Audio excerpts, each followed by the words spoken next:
ब्रह्मचर्य की शक्ति एक प्रेरक कथा। प्राचीन समय की बात है। एक गुरुकुल में कई शिष्य शिक्षा ग्रहण करते थे। उनमें से एक शिष्य बहुत ही तेजस्वी और गंभीर था। वो हमेशा ब्रह्मचर्य का पालन करता, अपने मन और इंद्रियों पर संयम रखता। एक दिन राजमहल से सैनिक आए और आचार्य से कहा, राजा ने आदेश दिया है कि आपके शिष्यों में से कोई एक जाकर राज्य के घोड़े को वश में करे। वो घोड़ा अत्यंत उग्र है, अब तक कोई भी उसे साध नहीं पाया है। सब शिष्य घबरा गए, लेकिन वो संयमी शिष्य आगे बढ़ा और बोला, गुरुदेव, मुझे आज्ञा दीजिए। गुरु मुस्कुराए और उसे अनुमति दी। जब वो शिष्य उस घोड़े के पास पहुंचा तो सबने देखा कि घोड़ा जोर जोर से उछल रहा है, सैनिकों को गिरा रहा है।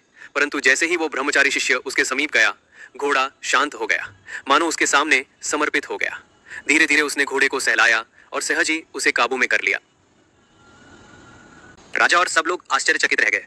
उन्होंने पूछा, युवक, ये शक्ति तुझमें कहां से आई?